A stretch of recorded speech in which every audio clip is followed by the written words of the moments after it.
This gentleman, if you could please move out of the way of the organizers here, they need to have a full view. Thank you. Thank you for attending here this evening. It's great to see so much interest.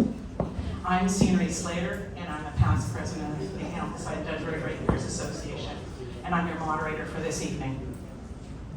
ADRA is run by volunteers and receives no funding from the municipality candidates or their advocacy groups.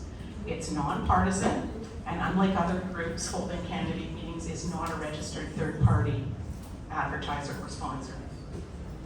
However, ADRA strongly encourages their hundreds of individual members, and in fact all citizens, to support the candidates of their choosing. Keeping members informed and involved is what ADRA is all about. The better informed a citizen is, the better they can hold their local government accountable and demand top value for their tax dollars. ADRA welcomes new members, and you can sign up right at the table at the back. We also gratefully accept donations, and if we have the means, it looks like we should book a bigger room. Tonight, I'm pleased to welcome a current mayor, a current councillor, and a former mayor, all of who wish to be your next mayor. A fourth candidate indicated today that they were unable to attend. The questions posed to candidates this evening were submitted by ADRA members, and in order to pose the maximum number of questions, I'm going to have to ask the audience to refrain from applauding until the very end. And I'm also going to ask our candidates to respect your time limits. Each candidate will be given 2 minutes to speak as they wish at the beginning and the end. When a speaker has 15 seconds remaining, they will hear a bell. And when the time is finished, they're going to hear 2 bells. Okay. Opening statements will be followed by questions, where the candidates will be either given 1 or 2 minutes to respond. We also have several yes and no questions, where the candidates will be holding up either a yes, a green card, or a no, a red card, just to move things along. Questions are tough, and the time is short. If a candidate wishes to expand their answers on any of the questions, we encourage them to post their answers on their respective websites, and are happy to give them the questions here verbatim. So we're going to start with the opening remarks in the good old tried and true alphabetical order, starting with candidate Booth, followed by candidate Sager, and then candidate Wong. Thank you. Should I just start? Good evening, everyone, and thank you all for coming.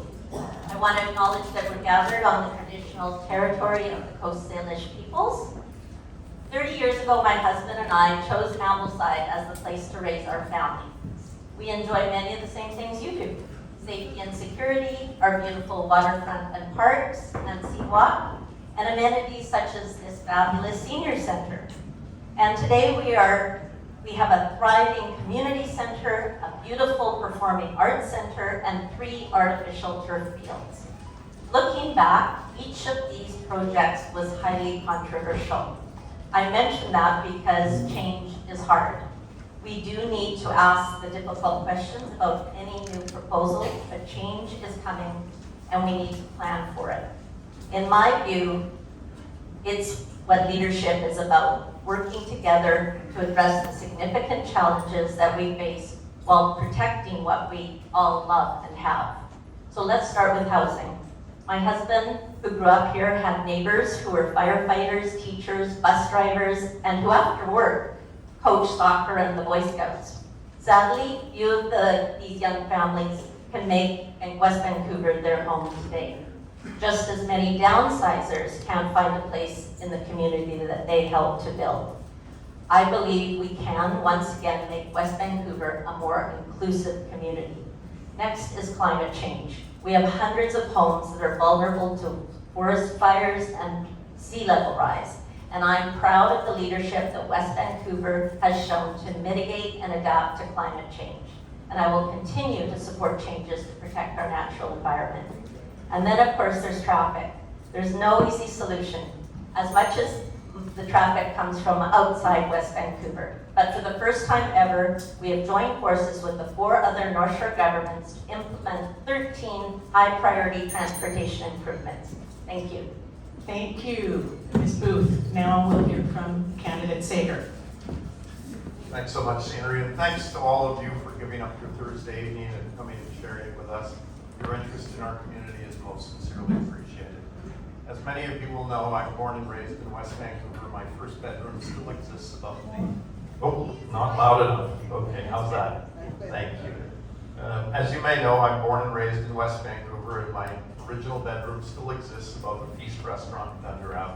I'm proud of our family's heritage in this community. I'm proud of the building my father put, which is still there today, and I'm proud of the flowers he put down the center of Thunder Ave. During the 6 years in which I served you as mayor, I'd just like to touch on a few of the highlights for me. Well, actually, even before I was mayor, I was the first chair of our Community Day Committee. That's what really got me instigated and involved in the community. Mayor Peter Jones asked me to do that. As a member of council, I spearheaded the Ambleside revitalization that saw us take all of the power lines and put them underground.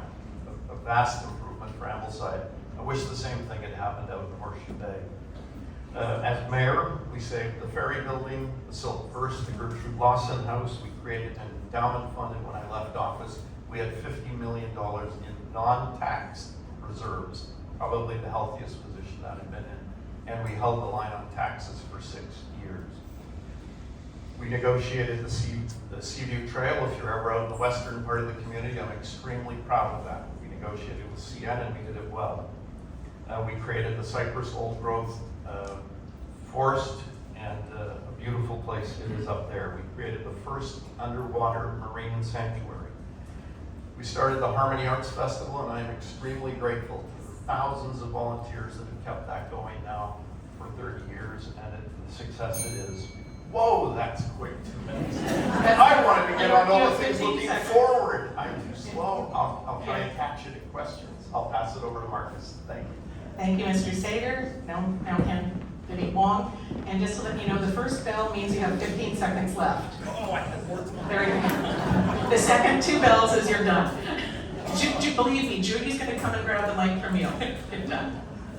Okay, candidate Wong. Good evening. Over the past 4 years, I've been serving as a West Vancouver councillor. For those of you who don't know me, before council, I was appointed by the Attorney General to serve on the West Vancouver Police Board for 6 years, and had a career in corporate communications and government relations. I've been the spokesperson for a major utility company, overseen government relations and lobbying for the BC dairy industry, as well as served as a communication advisor to provincial cabinet ministers. Currently, I also serve as a volunteer on the boards of major organizations across Canada: Queen's University, BC Athletics, and the Vancouver branch of the Canadian International Council, as an example. More locally, I'm the president of the West Vancouver Track and Field Club. Now let's talk about why I'm running for mayor. Our municipality is broken. We can't seem to even do the basic stuff, like pave our roads, maintain our sports infrastructure, or communicate properly with our residents. I believe the only way forward is through a 3-step plan. First, we need to do a complete fiscal, organizational, and governance overhaul, incorporating citizen participation in decision-making to urgently reset our priorities. We need to finish all of our local area plans that are missing, and district plans, in the first 12 to 18 months. Otherwise, council will keep making ad hoc plans. And finally, we need a mayor and council that will fight for innovative transportation solutions that actually meet our needs. Over the next couple of weeks, you have a choice to make, not just between 4 very different people, but between 4 very different plans, or lack thereof. But you know what? We've tried those other approaches. They didn't work and got us into this mess in the first place. We need a mayor not in love with money, but in love with justice. Not in love with their own ego, but in love with humility. So read my blueprint for hope. Compare it to those running against me and decide if you want an actual plan for change so that we can have hope for tomorrow. Thank you. Thank you, Mr. Wong. Again, please hold your applause until the very end. The next question, each candidate will have 1 minute to answer, and will be answered by Mr. Sager, followed by Mr. Wong, and then Ms. Booth. The question is this: what is your position on the newly announced plan by NDP leadership frontrunner David Eby to give the province the power to override municipal governments and approve development proposals to meet provincially set housing targets. 1 minute. Very, very strongly opposed, and we need to take this threat seriously. We need to revise our official community plan to ensure that it reflects our community wishes and desires so that they can't use that as a tool to force developments into parts of our community where it is not appropriate. This is a real threat, and it is something that we need to take seriously.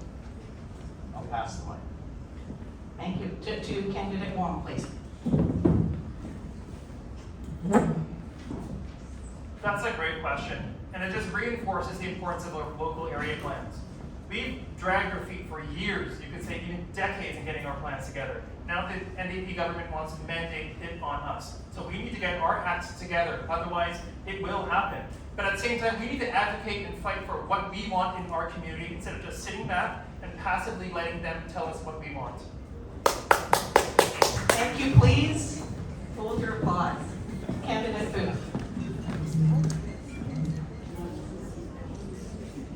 I am also against these plans, although we've seen them coming for many months.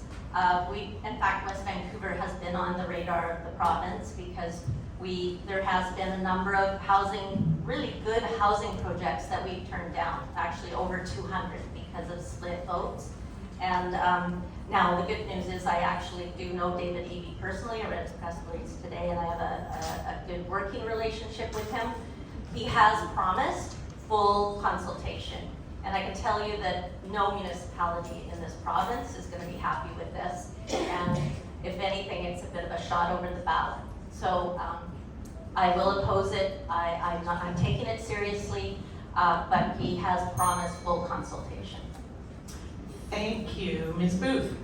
Our next question, the candidates will have 2 minutes to answer, starting with Mr. Wong, followed by Ms. Booth, followed by Mr. Sager. The question is this: the official community plan raises the possibility of a boutique hotel in Ambleside. In New York, boutique could mean 8 stories, while in Carmel, that could mean 2 stories. Do you support this as a redevelopment option? And what do you support in terms of height, size, and location? Thanks, Scenery. That's a great question. Once again, our missing local area plans. So many times proposals have come to council. A developer will say, we want to build this on this site. We want to make it this big and this large. They ask us, is that good? How should I know? We don't have a local area plan. Go ask the residents. How would they know? Your guess is truly as good as mine. That's why we need the local area plans done ASAP. Otherwise, we're going to continue to fumble in the dark, expecting that if we fly by the seat of our pants, somehow housing and hope will fall out of the sky. But let's be honest, anybody who has a successful career, many of you, will know that you cannot just wing it. Yet, we do that in West Vancouver. That's almost like a dirty tradition. We just like to pretend and wing it and go without a plan. So we need a plan, not just for housing, but how it works with transportation, how it works with our environment, how it works with climate change, and how it works with parks. Until we have these conversations, we don't know. We're like a family. Your brother wants to go to Mexico for the summer. Your sister wants to go to Hawaii. Your parents just want to stay around. But where are we actually going on vacation? We haven't had that conversation as a family. West Vancouver is very much like a family. So much of us are married to each other, dating each other, play sports together, we hang out together, our kids play together. We're like one giant family that has yet to have that important conversation. So I'm saying absolutely we need to do that ASAP, because if you ask me where a hotel should go, I couldn't tell you because we haven't had that conversation. Neither could you. Truly, your guess is as good as mine. Thank you. Thank you, Candidate Wong. Candidate Booth, do you support this as a redevelopment option, and what would you support in terms of height, size, and location? So I definitely support building a boutique hotel. I actually grew up in the hotel business, and my last job as a lawyer was for Coast Hotels. The BIA actually did a feasibility study on hotel redevelopment. My idea is actually to put it on district land, and so what I envision is the seaside hotel in Lower Lonsdale, which is 4 floors. You don't need it to be big, but it does need to be on district land, because if you put it on private land, that we don't own, the density that's required to compensate the owner will be 8 to 12 floors. And there's actually a feasibility study that was done by the VIA that says that. The district did the feasibility study, but it does say that it would have to be 8 or 13 floors depending on, and the other thing the feasibility study says is that a hotel cannot make a profit on its own in West Van. It has to be mixed use. I don't want to do mixed use. I don't want to do height. I want to do low rise, 4 floors on district land so that we can do a long-term lease. That's what they did in Lower Lonsdale, and it worked very nicely. And actually, one of the experts on it was on my mayor's economic recovery task force, Gary Matheson, who did the Lower Lonsdale development, and he thinks that we can do it. Thank you, Candidate Booth. Candidate Sager. Thanks very much. Ambleside does need a local area plan, and it was talked about 4 years ago. In the last 4 years, nothing has happened, and we need it to happen now. In our local business association, the Ambleside ADRA Business Improvement District, we created our own out of frustration. It's called Imagine Ambleside. We invited and received over 1,200 participants. And yes, people want a boutique, quaint hotel. We miss the Park Royal Hotel. Our community misses that. The perfect spot for it, in my view, is where the old Times Square building is. It probably might have to go as high as 5 stories, hopefully 4, and quaint means about a 70 room. I'm told that that's the smallest size that is viable. But what a beautiful place to have our friends and visitors from out of town, right by Ambleside Park. It would help invigorate our village. Let's face it, we're tired of the last 4 years of getting money exchanges and nail salons. We want quaint places where we can all gather, don't we? Thank you.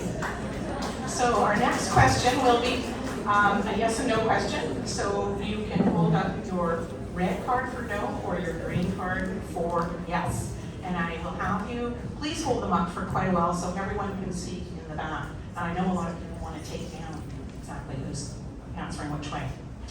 Do you support new developments that require zoning changes in Ambleside and Taylorway Corridor prior to the completion of the local area plans? Keep them up, keep them up. Okay. Thank you. Our next question will be 1 minute. And it will be first answered by Candidate Booth, followed by Candidate Wong, followed by Candidate Sager. And the question is, would you support a beeline extension from Park Royal to Dundurf? 1 minute, 1 minute. No, I wouldn't until the community's ready. What I learned when we tried to do that in my first 6 months in office was that people weren't ready. And so we have to engage the community better, we have to listen, and I'm actually quite happy that it ended at Park Royal. Look, most municipalities are begging for improved transit service, including us. It was approved before I got elected, Translate came in, and it really didn't go well, as everyone knows, but it was a learning opportunity. And so my focus actually has been on rapid transit from Metrotown to Park Royal. And that's what I've been working on as chair of North Shore Connects, the partnership that is implementing the transportation improvements. Was that the bell? That's a 15-second bell. So, no, not until the community's ready. Thank you, Candidate Booth. Candidate Wong. Thanks, Trudy. No, I don't support it. You know, it's interesting that we bring up the beeline. 4 years ago, Translink, of course, proposed the beeline. West Vancouver said, we don't want it, not for us. And then Translink goes, well, what do you want? West Van's like, I don't know. You don't talk about it. So Translink goes, well, come back when you figure it out. And here we are, 4 years later, no idea what we want. And so we need to have these conversations. We need to have a transportation plan. Our current transportation plan is about 11 to 12 years old, completely out of date, with solutions that don't work for our community. The world has changed in that time, and over the span of more than a decade. We need our transportation plan ASAP within the first 12 months, and it better have lots of lots of solutions in it. Because let's be honest, there's no silver bullet solution that will fix our traffic issues. We need everything from synchronized traffic lights, to minibuses, to shuttles, to ferries, and all these other things will help move people and goods from point A to point B. Thank you. Candidate Wong, now candidate Sager. Would you support a beeline extension from Park Royal to Dundurog? Thanks very much, and I don't think West Vancouver will ever be ready for a beeline extension. I think what we do need, and by the way, I am extremely proud and honored to be supported in this candidacy by our bus drivers. Our bus union is behind me, and I appreciate it. I appreciate the input that they're giving me, literally on a daily basis, about ideas that are working around the world that we can implement here. I know some people think it's a bit of a dream, but transit on demand would work well in West Vancouver. We don't need to be running big empty buses. I take the bus. I take it very frequently because my office is at 15th and Marine Drive. Going downtown, it's a heaven sent. And going home, the other way, is great. We'll go on about it, but there are solutions, and the beeline is not one of them. Oh, you can hold the mic. You're the first one for the next question. There you go. Candidates will have 2 minutes. Mr. Sager, followed by Ms. Booth, followed by Mr. Wong. TransLink, rather than the District of West Vancouver, dictates our bus service. Does West Vancouver have the resources to take back control of the Blue Bus system, or should we abdicate the service to TransLink entirely? Thanks, and I don't mean in any way to be critical of our incumbent mayor, but not sitting on the TransLink board is a bad mistake. It's a bad message sent out to the rest of the mayors around Vancouver that sit on the mayor's TransLink board. Transit matters in West Vancouver. I am going to fight to keep our blue buses. I'm sorry, there's something wonderful about getting on the buses and knowing the drivers and the way that very often they'll say thank you and people will thank them. I like it. To me, it's a valuable service. And yes, we can fight to preserve it. We can expand it with on-demand transit. In fact, I think we should actually be running a bus, at least on a trial basis, up to Squamish and try to get people off the highway. We have a lot of people now that work in Squamish, or work in West Vancouver and live in Squamish. Let's try and get people out of their cars, and there we have it. But I'm not going to let us lose our blue buses for anything. Thank you. Candidate Booth. Does West Vancouver have the resources to take back control from TransLink? So what we have right now, and obviously we all love the blue bus. I've taken it downtown in the evening dress, but it's the longest running community bus service in North America, and everyone loves it. Yeah. So we're not, but what we have now is actually quite a good partnership with TransLink, because actually TransLink pays for the blue bus. It's a flow through for us. So the employees are ours, but we get reimbursed. So we have the relationship with the bus drivers, with the bus union, and I think it's working really well. It is getting tougher and tougher to get drivers and mechanics over to the North Shore because they can't afford to live here. But I think that there's no plans to abdicate the blue bus to TransLink, and we don't need to take it over. We have the best of both worlds. We actually control it and we get reimbursed for it. Thank you. Clarifying question. For mechanics on the North Shore, aren't our buses serviced in Burnaby? No. No? Okay, thank you. Candidate Wong. The question again, same, is TransLink, rather than the District of West Vancouver, dictates our bus service. Does West Van have the resources to take back control of the blue bus service, or should we abdicate the service to TransLink entirely? Absolutely, we have the resources. If you look at my record in terms of voting for the budget, you'll notice I voted against all 4 budgets. You know why? Because we have things in that budget from Municipal Hall that just don't make sense. For example, and I'm not making this up, we actually have a program where we teach poor people how to grow fruits and vegetables for food security. Absolutely important, yes, I agree. However, when you're working 3 jobs just to make ends meet, when are you going to till your vegetables? And on what land? The half-acre that you own in the British properties? Let's be honest. You know, we need to absolutely take care of the most vulnerable members of our society but we also have to make sure that we're spending our money efficiently and wisely, because there's not a lot of it. 97% of our revenue comes from property taxes, all of you. And so, unlike other businesses where customers can vote with their feet and go somewhere else, unless you all move away, our customers will remain here and will have to keep paying. So yeah, I think we've got resources to do this if we do it wisely, if we do it efficiently, if we do it effectively, like a 21st century organization. Thank you. Actually, candidate Wong, you can hold on to that mic. The next question, candidates will have 1 minute to answer. Candidate Wong, followed by candidate Sager, followed by candidate Booth. And the question is we regularly hear that building housing for people who work in West Vancouver,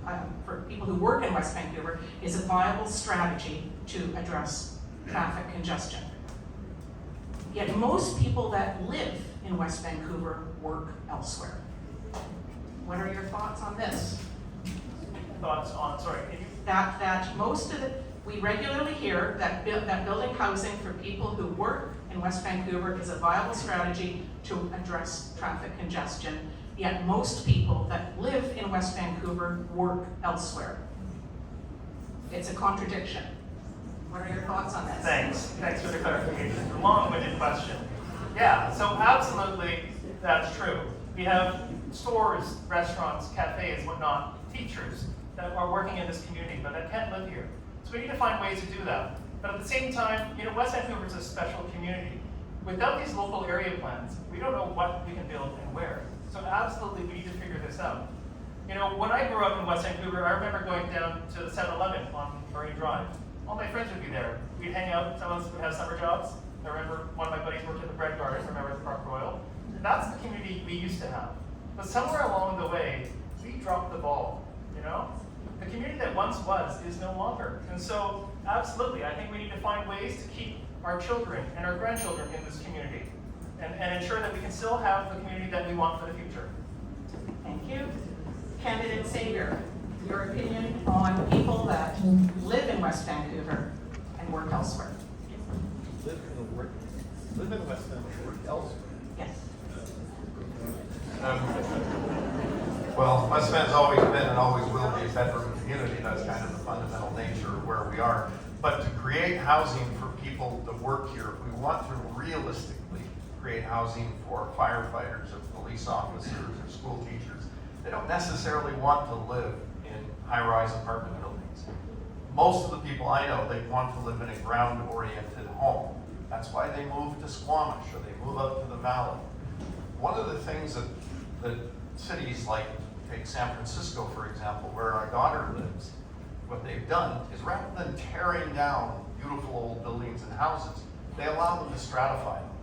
So a home that might have 5 bedrooms but only 2 people living in it, they can stratify it and people can buy in. It allows the people that own the house to stay and it creates an opportunity for a younger family to move in. Thank you. Candidate Booth. Thank you. So I haven't heard the latter stat before. I know that we are, one of our biggest causes of traffic congestion is that the people that used to live here and work here now commute here because they can't live here anymore. And I mentioned that in my opening remarks. The teachers, the fire, I toured the fire station. I found all 4 fire stations, I found 1 firefighter that lived on the North Shore. Our police chief doesn't even live here. He can't. So these 2 scenarios are not mutually exclusive. I'm not surprised that most people that live here work elsewhere. I wonder what elsewhere is because I'm sure there's a lot of them that work remotely. They will go to the Lions Gate. But where the real traffic congestion is, as most of you have seen, is the Upper Levels Highway, the reverse commute. And it is a viable option, and we've done it at the Workforce Housing Project just behind the community center. We're creating housing below market for workforce. Thank you, Candidate Booth. You can hold on to the mic. Hold on a second.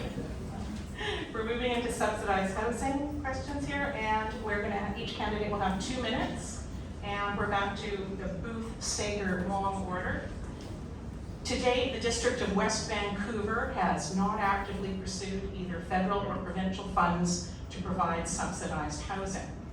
What are the advantages or disadvantages of this? We actually have tried to get funding from CMHC, BC Housing. Unfortunately, they have a formula that's fairly rigid, that you have to basically provide housing that is shelter rates and low income. And our biggest need, I feel, is for workforce housing. And so that's why 2195 Gordon, we targeted our fire, our police, our teacher, who are making a family income of 50 to 150,000 that still can't afford to live here. And that's a big risk for this community. If we don't have those service providers, we're in a lot of trouble. So we have definitely considered all the options of funding. Now, the one project that we are going to get big funding for is the Baptist Housing Redevelopment, a $500 million investment, including BC Housing and CMHC. So that is going to be long-term care and independent living and workforce housing. So that project actually will be the biggest investment by the 2 levels of government that we've ever had, if it's approved. And I'm hoping it will. I am supportive of it. Thank you, Candidate Booth. Candidate Sager. Thanks very much. I think our first priority really needs to be the seniors and the people that live in our community now. I was talking this evening to a very lovely person who is struggling because of her building needs to be upgraded, it needs work. She can't get into the Kiwanis because it's full. And maybe she doesn't perfectly qualify. That breaks my heart, and we've got to do something about that. And let me tell you, in the last year, I've helped 3 young people move into West Vancouver. My niece, a young fellow who works for me, under 30, and a friend of mine that works out at CrossFit with me, 31 years old. All found it cheaper to buy in West Vancouver than to live in Lower Lonsdale. So it's not hopeless. There are places, and if we can help people who want to downsize, that opens up housing for young families. I can also tell you, and it's pretty good news, in the last year, we've seen a real increase in the number of people who, for one reason or another, worked overseas, that are Canadian, who are returning here with their young families. Got a wonderful new friends who live out in Caulfield, 3 fabulous kids, under 5 years of age. They don't want to live on the other side of the ocean out to the east. They've come back here. We need to encourage that, and I find it really exciting. And by the way, not many offshore buyers in the last few years. Things are looking good for a healthy community. Thank you, Mr. Sager.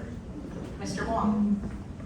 Thanks, Scenery. Great question. I think subsidized housing is just one of the many tools that we need to be implementing. I look at places like Singapore or Hong Kong, where they have rent-to-own, they have co-ops. There's all these other housing options that they employ, and we need that in West Vancouver.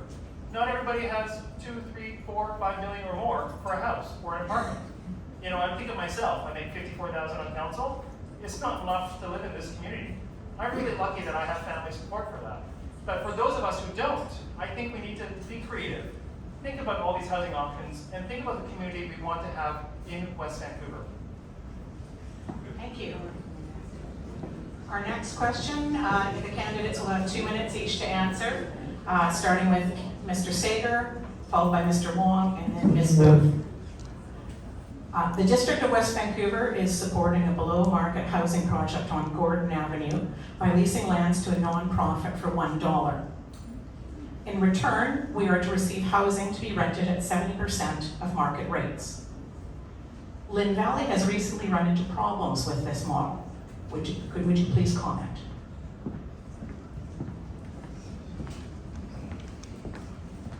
I've heard through the grapevine it's not going to work. I expect 2195 Gordon to be back on the council table in the new year. With rising interest rates, cost of construction going up, frankly, I doubt it's viable. And I think I'm going to leave it at that. I hope we do have the chance to have a second look. I hope the new council can start at square one. Don't know which one I'm passing. It's going to Mr. Wong next. Judy, over there. Thanks, Judy. year, like walking back and forth. getting Our over. own Vanna White, she's doing a great job. Yeah, so you know what, Gordon, I think the concept is great, but times are changing. You know, it unfortunately took really, really long time for it to go from 0 to hero.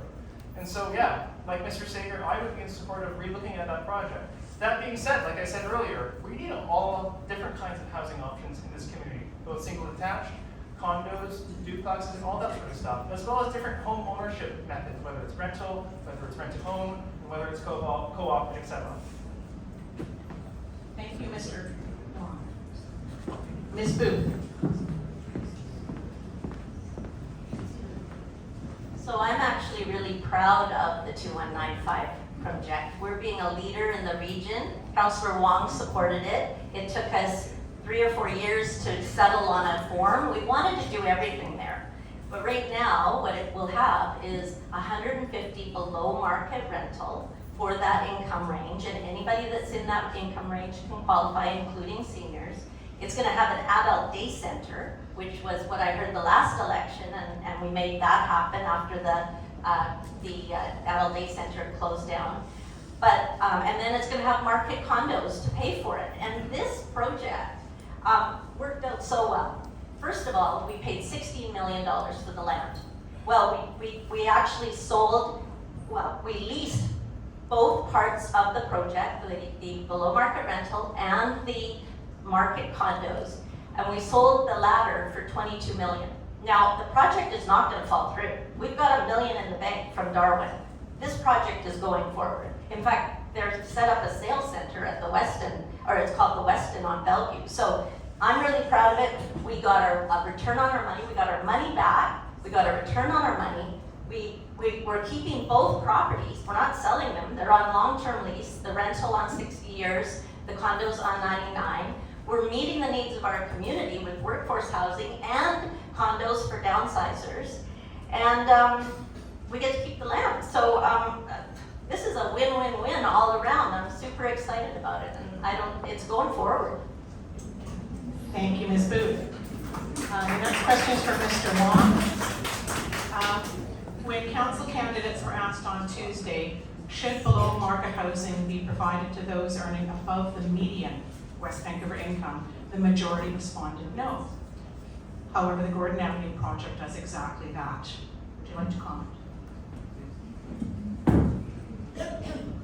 So yes, the Gordon project provides a discount to homeowners or people who will live there, which I think is really crucial for somebody just starting out. I think of my brother and my sister-in-law who are teachers on the North Shore. They've got 2 kids and a dog. They can't afford to live in a house, but that Gordon project could be something viable for them to get started. And once they exceed the qualifications for that project, then they would move on and somebody else would come in. So I think, like I said, Gordon has its role, it has its place in our community. Is it the perfect solution? Probably not. But then there will never be a perfect solution. We have to have different kinds of solutions in our community to meet the different kinds of needs in our community, whether it's for young people, whether it's for seniors, whether it's downsizers, and everybody in between. Thank you. Ms. Booth. Can you repeat the question? Yeah. When on Tuesday, the council candidates were asked, should below market housing be provided to those earning above the median West Vancouver income? The majority responded no. However, the Gordon Avenue project, it does exactly that. Would you like to comment? Yes, so that's quite a big range above the median. As I think was said on Tuesday, that could mean 100,000 or it could mean 10 million.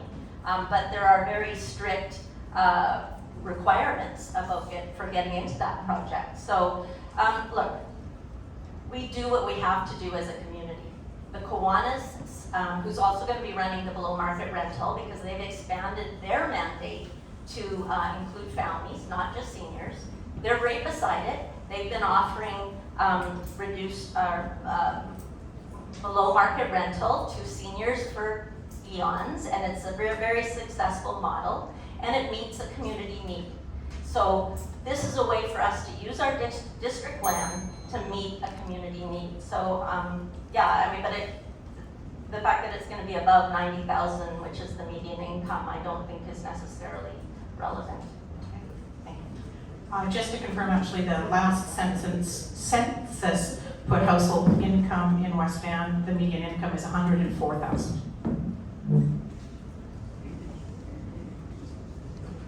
Mr. Sager. As I understand it, the formula would allow a subsidy for anyone making, or a family making, up to $179,000 a year. I'm sorry, that's not on the top of my priority list to subsidize people making that kind of money. So the answer is, the simple answer to the question is no. During my previous tenure serving our community as mayor, I also served at Metro as vice chair, and I served as the president of the Greater Vancouver Housing Corporation. One of the biggest problems we've got is people move into these subsidized housing arrangements. Once they move in, it's incredibly difficult to get people to leave. Rent controls, all of the regulations, and it's a problem. And I know of examples where people are getting subsidized rent when they're making far above what they moved in from. It's a problem. Thank you.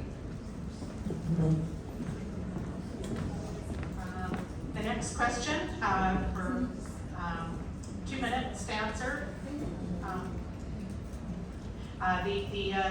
It's starting with candidate Booth, followed by candidate Wong, and then candidate Sager.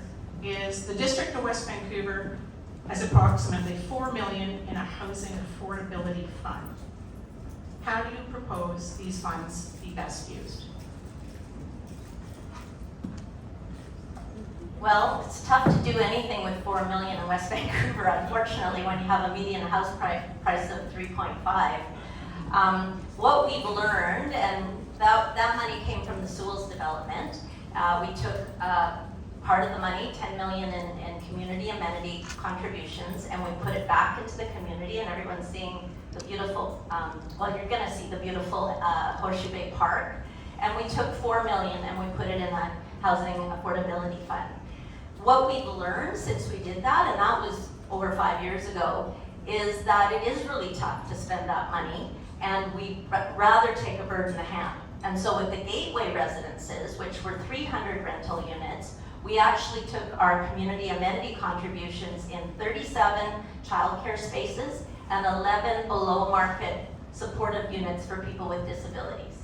So when we get an opportunity in any new development, and the adult daycare is the same thing. That was paid for by Vancouver Coastal Health. When we get an opportunity to put an amenity that we really need into a new development, I would prefer to do that, because right now $4 million isn't going to do much. So that fund is going to have to grow before we can actually. But we could apply it to a future development.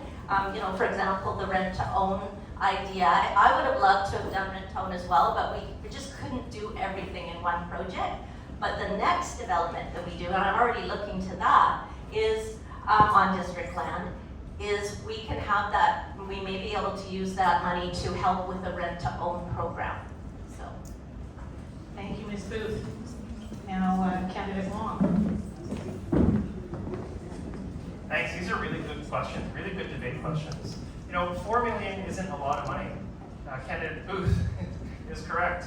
And so we need to be really wise with this. You know, I was speaking to a member of the community who had an idea where if we had a rent-to-own, we could use some money to help create a loan fund for some of these people moving in. Create a loan to help them get started with that sort of down payment, and they would pay us back over time.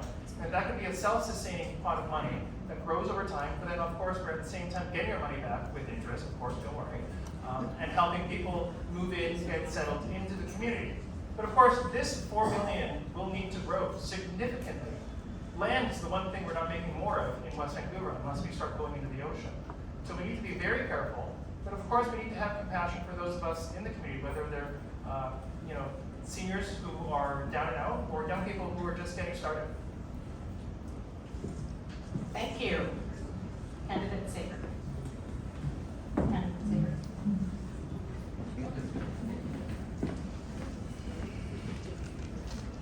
This requires some real thought, because my gut instinct is $4 million is actually a lot of money, and $4 million in our annual budget is significant.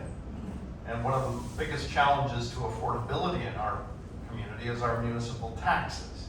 So I can't help but think, well, I want to reestablish our Advisory Finance Commission, and I want some good advice on that. And maybe we put that money into an endowment fund. maybe we start using the endowment fund interest to start lowering our tax rates. That might help the greatest affordability. Thanks. Okay, you can keep the mic, Mr. Sager. Our next question, again, 2 minutes per candidate. Mr. Sager, followed by Ms. Booth, followed by Mr. Wong. Census data shows that the increase in monthly cost facing renters, being utilities and rent, outpaced that of homeowners that are paying such things as mortgage and property taxes. In Victoria, the median monthly shelter cost for renters grew by 17.6% since 2016, while homeowners only saw a 9.7% hike in that same time frame. Our official community plan calls for significant increases in market rental housing. Do you feel this will adequately address West Vancouver housing needs?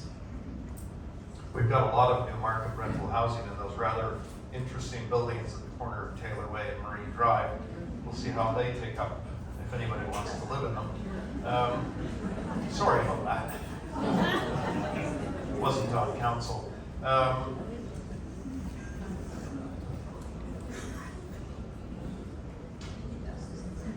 Fundamentally, I would like to see people rent to own. I would like to encourage people to buy into our community so they have ownership, not renting. It's not going to be an easy, quick fix. I wish I knew the answer for that. It's not going to be an easy, quick fix. But why we give huge incentives to developers to build very tall buildings to provide market rental when they're charging $4 a foot, which I just don't get. I'm sorry, I think there are better solutions. And as I say, I would like to work to see people move into our community, gain equity in our community, and be creative with rent to own or stratifying homes, something different. I'll pass the mic. To Ms. Booth. Thank you. So the Park Royal Towers is already sold out. 300 units, they had 1,000 applications, which shows you the demand. This is actually a lot about supply and demand. We all remember this from Economics 101, that if you constrict supply, you jack up the prices. West Vancouver, when I was on council, we approved the first rental at Hollyburn Properties at 22nd and Bellevue in 40 years. That was the first rental that had been approved in West Vancouver in 40 years. Most of our rental stock is from the 60s and 70s. So, of course, if you constrict supply, you're going to increase prices. So we have to add to our supply. Just to give another illustration of the demand out there for condos or apartments, the Hawksley up in the Bridge Properties had 2,000 applications for 77 units.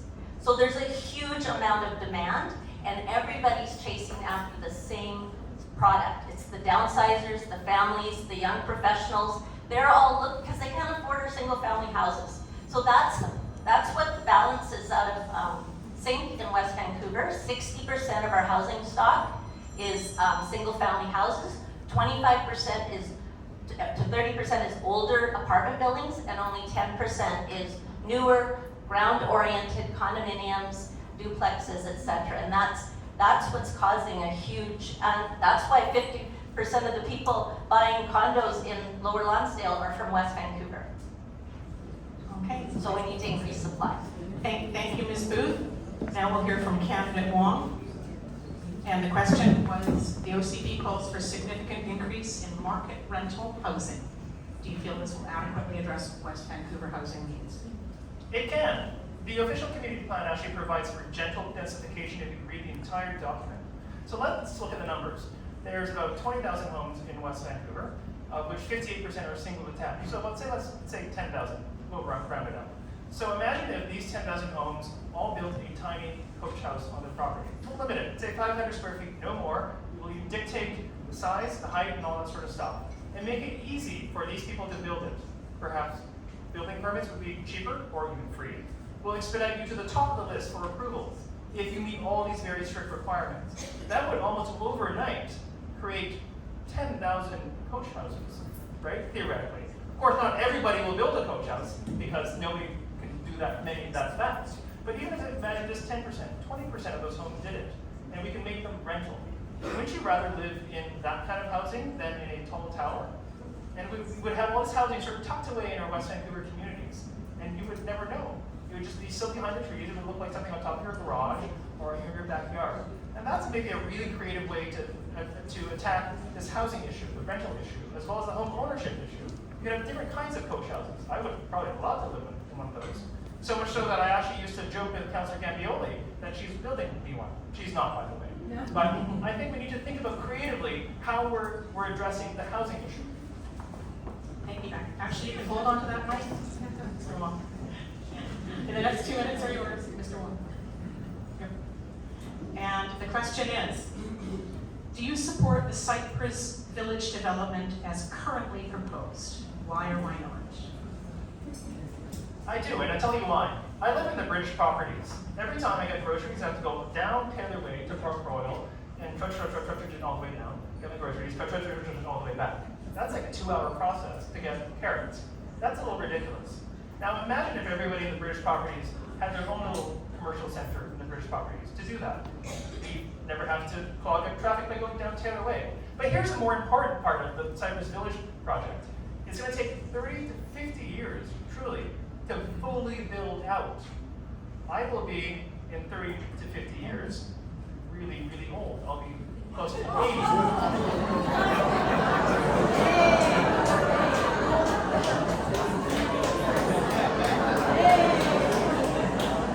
Well, let's be honest. I'm 41. I'm not crazy young right now, right?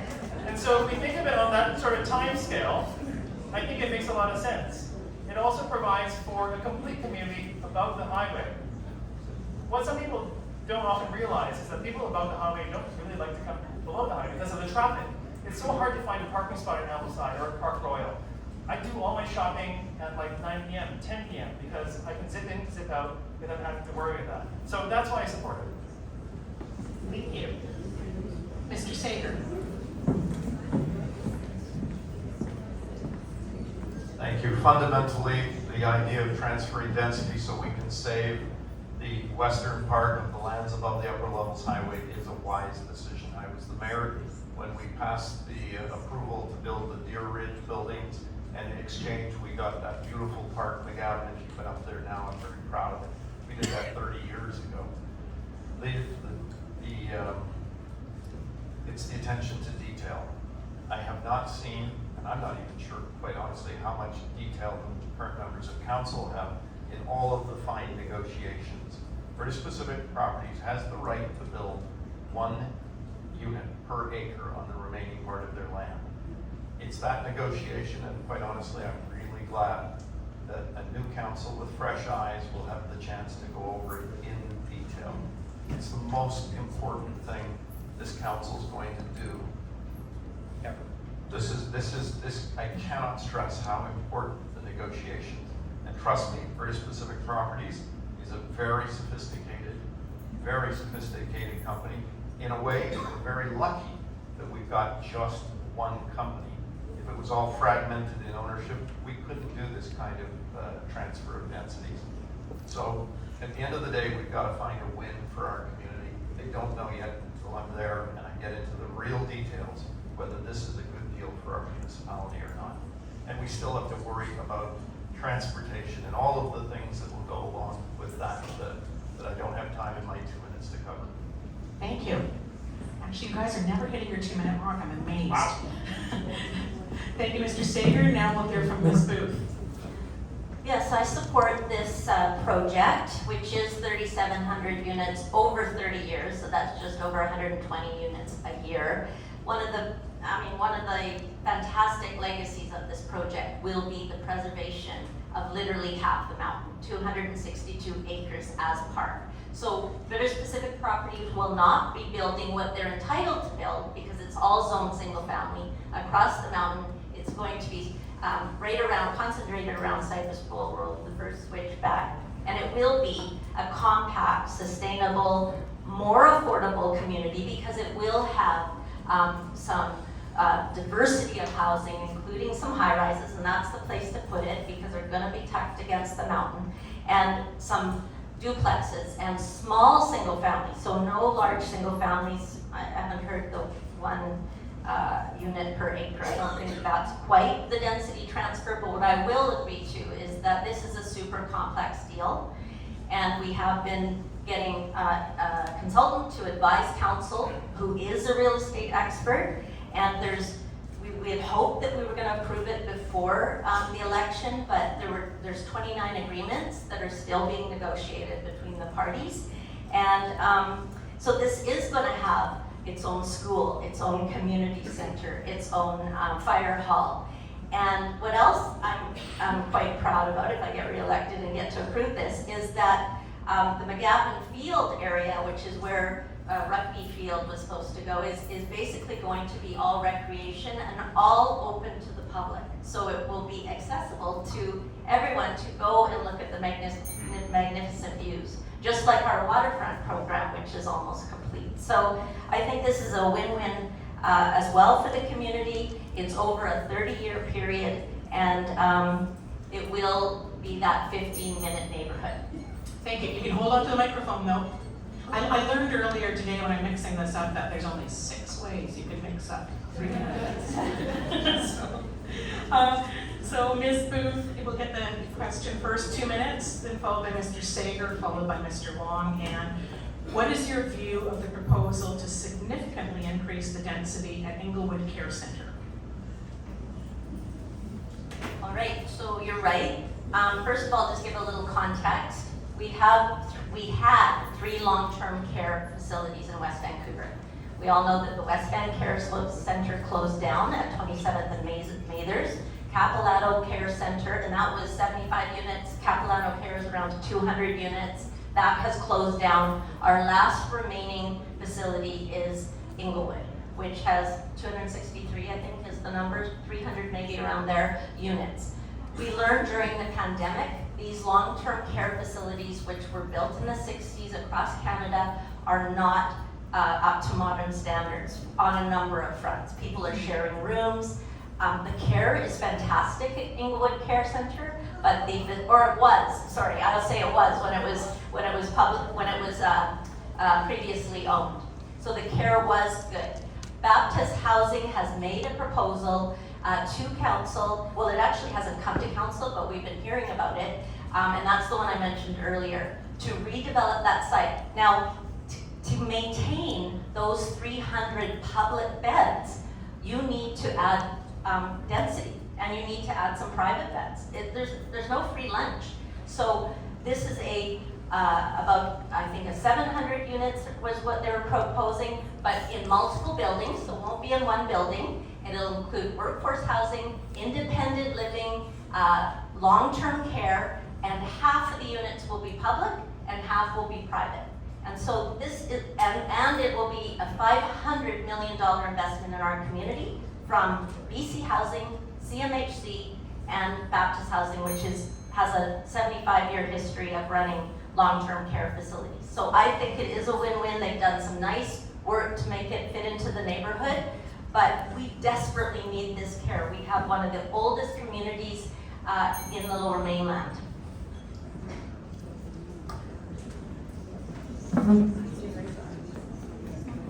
I'm sorry, candidate Sager.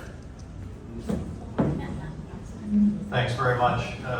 I have not had the opportunity to look at the plans in detail. The representative of the Baptist organization did call me in July and invited me to come by and then canceled that invitation. That's unfortunate. I would like to see it. We desperately do need care facilities. Do we really need 8 and 10-story buildings in that location? I really hope not.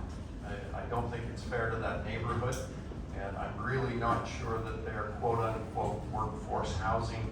Most of the care people I know, they like to go home to their own families and they don't want to live next to the hospital where they work. I look forward to the opportunity to work with the community that is going into, making sure that it suits the community, it fits the community. Yes, we have a need, and I'm sure everyone who lives around there understands that, but we've got to be fair to the community accepting this facility. Thank you, Mr. Sager. Mr. Wong, what is your proposal to significantly increase density in Inglewood Care Centre? I think the crucial word in this question is significant. What is significant density mean? Double, triple, quadruple, or maybe just 0.5 times? We don't actually know, because you know why? We don't have a local area plan for the other way, believe it or not. Surprise, surprise. But you know what? I think the bigger question is here, I need to see what Baptist Housing is doing with BC Housing. For those of you who may have read in the news over the summer, BC Housing is going through a major overhaul. Their board, their executives, there's stuff going on there that they're sorting out. So I'm not actually sure the proposal, as we saw earlier this summer, is still on the table, to be honest. That being said, we absolutely need to have public care beds in West Vancouver.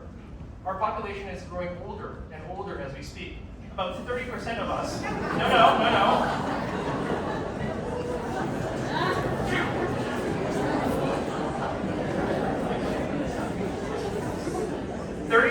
30% of us are 65 and older, right? That's only going to grow as time goes on. And we need to make sure that we're caring for our population. We need to be caring for our parents and grandparents and great-grandparents in this community. Thank you. Next will be a 1 minute response, starting from Mr. Sager, followed by Mr. Wong, and then Ms. Booth. And the closure of the Capilano and West Vancouver Care Centres has resulted in a reduction of publicly funded long-term care beds in the district. Zoning is a tool that allows municipalities to influence what is built. Should the zoning on these properties be retained? Yes. Thank you. Mr. Wong, where we're going fast. You want the question again? Okay. That's all right, I don't mind. The closure of the Capilano and the West Vancouver Care Centres has resulted in a reduction of publicly funded long-term care beds in the district. Zoning is a tool that allows municipalities to influence what is built. Should the zoning on these properties be retained? Well, the old properties of the care homes. Yes. The closed care home. Thank you, yes. Thank you. Yeah, I actually think we need to make sure that they fit into the community. We can't have a giant high-rise in the middle of this one on 29. They need, whatever gets built there needs to blend in, it needs to be tucked in and fit into the community. So the short answer is no. Can you hold on a second? I think you want to clarify that. The answer is no, you don't want to retain the zoning on those properties? No, I don't want to change, so yes, we're keeping the zoning. Thank you. Okay. Ms. Booth, do you want me to reread the question? No. Thank you. Yes, so I mentioned earlier that there's 205 units at Capilano Care that we lost, 75 at West Vancouver. I absolutely do not want to change the zoning, and I've actually been meeting with potential purchasers and vendors of both properties, and have been very clear with them that there needs to be long-term care on those sites. Now, if there would be other density to go along with that, we'll look at that, but honestly, we haven't seen any specifics, but I've been really clear. So anybody that's potentially trying to pick up either of these properties to develop them as high-end condos, I've been very honest that it's got to be, we retain that zoning, that care, hospital care zoning. Thank you, Ms. Booth. Now the next question, where each candidate will have 2 minutes to respond, starting with candidate Wong, followed by candidate Booth, and then candidate Sager. And the question is regarding the Arts Centre. Given the public has firmly rejected building an arts centre in Ambleside Park, what is your vision for future arts facilities? Thanks, great question, very popular question in the community right now. I used to sit on the board of the Richmond Art Gallery. Yes, no, I still lived here, I just commuted to Richmond and back for the work, for the volunteer work. They've got about a 10,000 square foot facility that's adjacent to their library. Certainly, if it's good enough for Richmond, something like that is good enough for West Vancouver. What would be really great is maybe we could have an extra floor at the library, or if council back in the day had the foresight, add an extra floor to Municipal Hall since it's being renovated, and make that the art center. Now Richmond, you're gonna probably think, oh, is that too small? No, Richmond actually has world-class exhibition of artwork there. So the size of it is not limiting the caliber of what gets displayed. So certainly I think that's the sort of thing we need in West Vancouver. There's also other bit of pockets of land here and there public that we could use to make that sort of facility. It doesn't have to be those two sites, I'm just brainstorming. But that, I think, is the better scale for an arts community in our community. But first, we need to make sure that we're prioritizing our finances. We can't pave our roads, can't maintain our sports facilities, and all that sort of stuff. And so we need to take care of those things first before we go to the nice-to-haves. Thank you, Mr. Wong. Now, Ms. Booth. Could you just repeat the last part of the question? I'll repeat the whole question happily. Given the public has firmly rejected building an arts center in Ambleside Park, what is your vision for future arts facilities? Okay, so we'll just back up a little bit here. First of all, we have a very vibrant arts community in West Vancouver. I think we were once the cultural capital of Canada. We have the spectrum of people that enjoy the creative arts, whether it's students, whether it's pottery, and we do have, per capita, we have apparently the most artists in Canada and the most renowned artists. We also have a collection that's being stored in a shed right now. While we have this vibrant community, we have 3 failing and unsuitable facilities. They were never meant to be art centers. They're 3 houses: Gertrude Lawson, Silk Purse, and the Music Box. Unfortunately, they're failing. Well, we've seen the music boxes flooded, and these storms are just going to get worse. So we have to replace these facilities. And I'll talk about the process in a minute, but we do have to replace them, and we shouldn't just wait until they're no longer usable. Like the police station fell down and we had to build a new police station, and the youth center had to be demolished. So I don't want to have the Silk Purse float off to sea and we don't have a plan. So we do need to plan for the future. I'm not stuck on any particular location.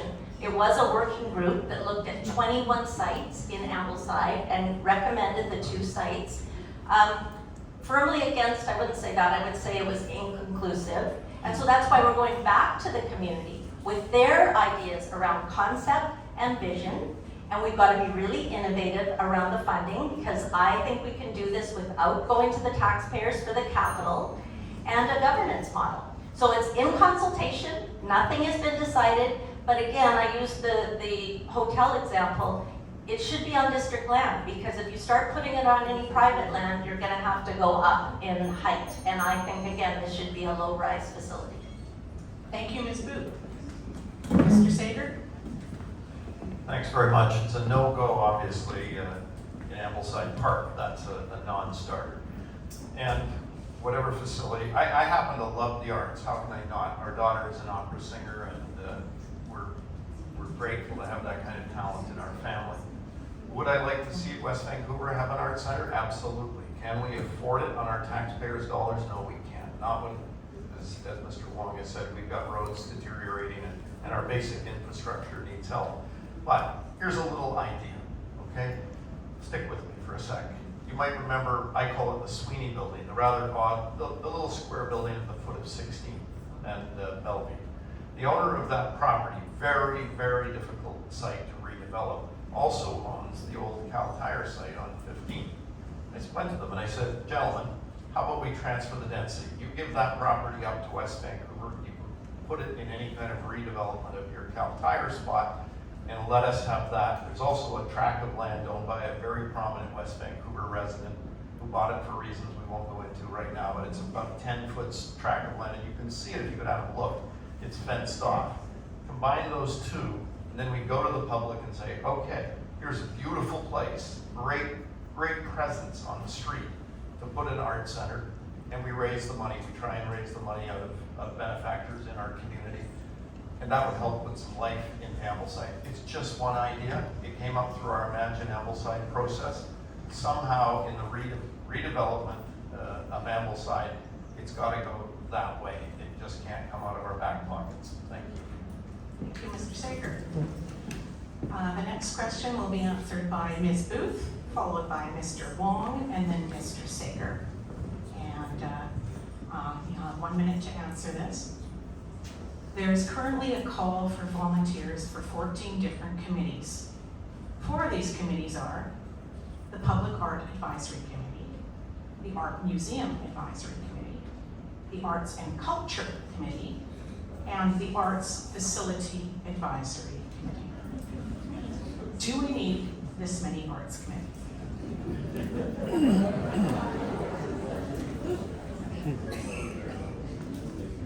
Well, we've got a lot of arts programs. Yeah, we do actually, because they all perform different roles. The Public Art Advisory Committee is around public art, is determining how public art will be placed in our communities. And we have a fund that we set up, a reserve, that actually they can draw on, and it goes through a very good process of review, because you know, this is an important decision when you start placing public art. The Art Museum is about managing the one at Gertrude Lawson, and so they've done an excellent job of fundraising. I was just at their fundraiser the other night. They do fantastic exhibitions, and I would recommend that you go see the exhibition that's featured tomorrow for reconciliation. Arts and Culture Strategy is the overarching committee, and then the subcommittee is to deal specifically with the Art Center and the facilities. So we have a lot of people that are interested. They're all volunteers, and they're doing a fantastic job.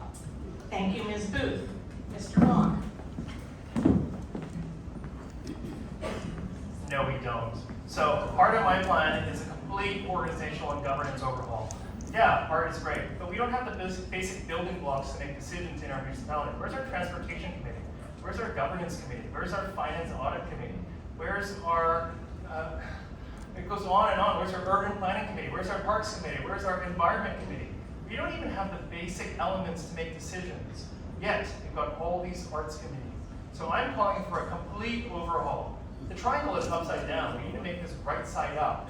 And I want to fill these committees with experts from the community. There's so many retired engineers, accountants, as well as ones who are currently working. We have such rich expertise in the community. And I want these people to be on these committees and for them to be bringing forward policy recommendations that will actually solve problems in our community, so that council can pass them. Thank you, Mr. Long. Now, Mr. Sager.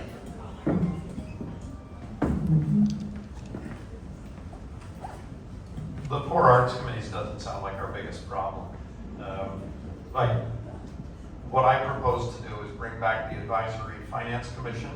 We tap on some of the brightest financial minds in our community. We bring back our Parks and Recreation Commission. We create an Environmental Commission, and we do a Planning Commission. Those bodies we used to have, we had citizen engagement. It was fantastic. It helped us make wise decisions. We tap on some of the best brains we've got in our community. So I would like to recreate. It was a shame in my view that they were disbanded about 10 years ago. I'd like to bring those back. I'll meet the arts people and see. It's nice that we have that many people that want to volunteer. Thank you. We now have a couple of yes and no questions. And again, I'll remind. Oh, sorry. I thought, wait a minute. Oh, you did. No, you did. You started. Don't play with me like that. I'm sorry, Kenneth. You're scaring me. But do pipe up if I miss someone, for goodness sake. Okay, we've got a couple of yes and no questions. So this is red for no, green for yes. Please hold them up high and long, okay? So the first question is, should we limit citizen committee volunteers to one committee?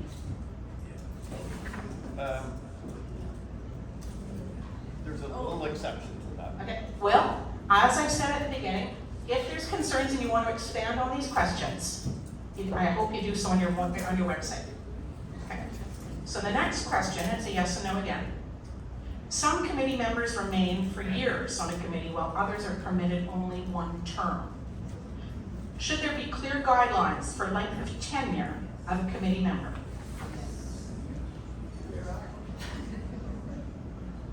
Okay, thank you very much. Now our next area is going to be on communication and transparency.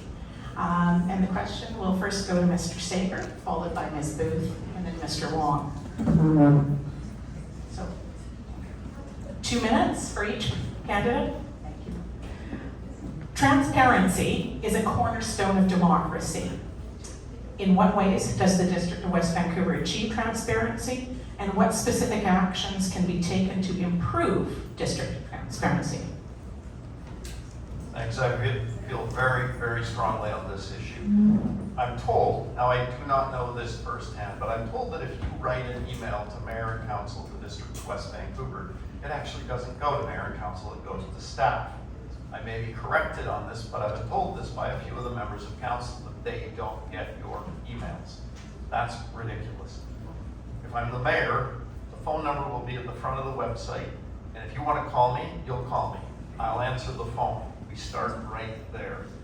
If you have a question for a member of our staff, if you want to see a report that's been done that you as a taxpayer have paid for, you're going to get it.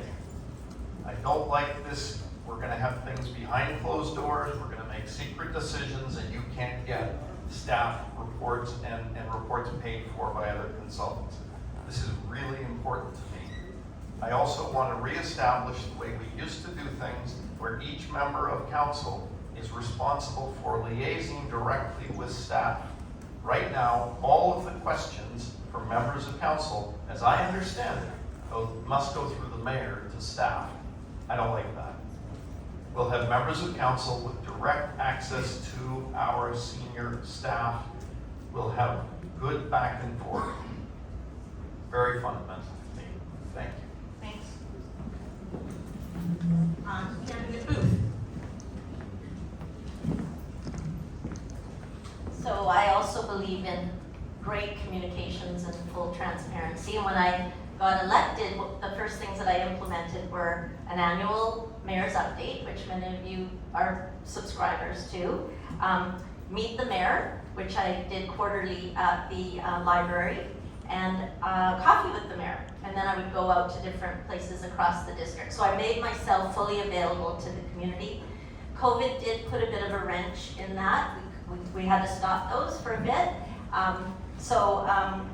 I have an open door policy. I meet with residents constantly, and I go out into the community. Still, I miss it because I used to do it more, but I go out to the community and visit sites, especially when I really need to get a handle on the problem. So as far as access to staff, doesn't come through me. It goes through our CAO. The only condition is that individual councillors are not directing our staff. So we only act as a body. So you can't meet with a staff member and say, I want you to do this, I want you to do that. So, and obviously there has to be respectful communication, but no, it doesn't come through me. It's interesting, Alberta actually has legislation that prohibits councillors from speaking directly with staff. So it must have been an issue in Alberta, but we don't have that here. Okay. Candidate Wong. Well, the sitting and standing is like church or something, right? Accountability and transparency is absolutely crucial to government of any level. Many of you know that when you email mayor and council, you're more than likely to get an acknowledgement or reply or phone call from me asking if there was more clarification, how I can help. If I was mayor, let me rephrase that, when I'm the mayor, I want to continue to have these conversations with the community. For example, maybe it's a quarterly town hall where council will be at a table like this, but we won't have microphones. We'll be here to listen to you. We want to hear your questions, your concerns, and your issues. But at the same time, council needs to be constantly telling the community, what are we working on? What are the things that we've accomplished or not accomplished? What are the things that we need to be doing for the community? So that's crucial. Right now, when you email mayor and council or any member of staff with an issue, it literally sort of goes into this black hole. You don't know if you'll get a response. There needs to be a better way to monitor our communications and our engagement. For example, when you email the municipality, you ought to get a ticket number so that you can follow where it's gone, your email. Has it gone to a member of staff? Is it being taken care of? Are they sending crews out to your site? What are they doing? Or is it being referred to something else? You know, I think that's a crucial part of our government, and we need to certainly do better. I don't think we even have the emails for all of our residents, all of our taxpayers. Imagine how we could do our surveys differently. If we could send it all to your inbox, you have an equal, fair opportunity to fill out community engagement surveys instead of finding them out if you find them out, right? There is certainly a better way to do this. We're an antiquated organization as a municipality, and we need to improve. We need to come to the 21st century and embrace both high-tech and low-tech methods of communicating. Thank you. We now have a series of 6 yes and no questions. No. The first one. Currently, council must go through the chief administrative officer to access staff and information. Should this practice continue?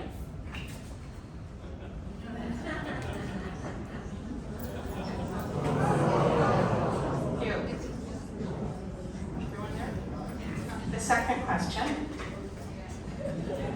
Polls conducted by the District of West Vancouver often give results that include feedback from residents and non-residents. Will you undertake in the future to ensure that all poll results are broken out between residents and non-residents?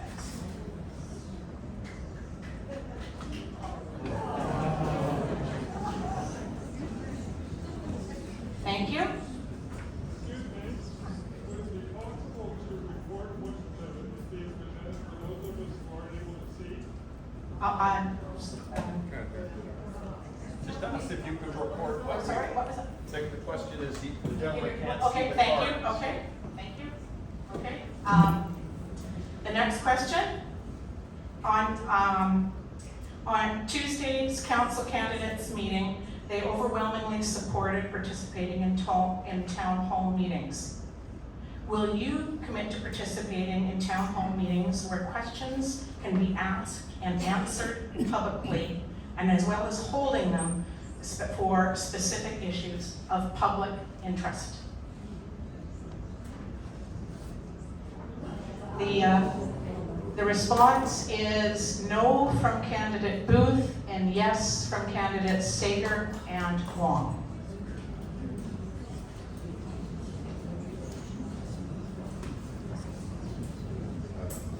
We're doing okay for time, so this yes and no question we're going to actually let people speak to for a minute, and people can hear outside.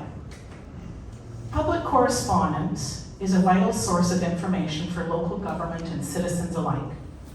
Some municipalities, such as Burnaby, consider the author's name and address to be relevant and a very important part of the public record. They only redact information if a writer specifically requests it. On the other hand, the District of West Vancouver redacts public correspondence as a matter of course. Would you support using Burnaby's model here in West Vancouver? And here we're going to start with Mr. Wong. Sure, I think it makes a lot of sense. You know, I think there are certain people who want to stay private, but other ones who want to be public, and I think that's okay. Okay, thank you. Mr. Sager. I think it's a shame to change the practice. When you used to write to mayor and council, your letters would be received by mayor and council in public, and you would be able to see who wrote them. I really don't see why anyone should be ashamed of keeping their name and address on their correspondence. It should be public. Thank you. Well, since the 90s, the privacy laws have changed, so we actually do have to seek permission if we're going to publicly disclose people's personal information. But we do get correspondence that people say, don't redact my name, and we don't redact it if they ask it not be redacted. On the question of writing to mayor and council versus staff, we did clarify the process. You can still write to mayor and council, but you do so directly.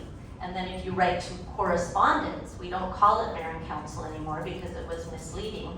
You write to correspondence, then it goes to staff if it's an operational matter. So you can write to me, you can write to any council, just use our booth at westvancouver.ca or the corresponding council address. Thank you. Now we're going to have And we still get copies of all the correspondence anyway. Okay, we're going to have a couple more yes and no questions here. The City of Vancouver is implementing a program called Dashboard that records who voted for, against, abstained, or who was absent for each vote, and includes a reference to the meeting so citizens can hear the rationale and the important context in which votes were made. Would you agree to implementing an accessible voting record for District of West Vancouver Council decisions? And we have all three saying yes. The next yes and no question. The increasing number and length of in-camera meetings concerns many citizens. Would you agree to the disclosure of contents of in-camera meetings when sensitivity is passed? And I think we're going to, instead of just doing this yes and no, let's have the candidates speak on this each for a minute, starting with Ms. Booth.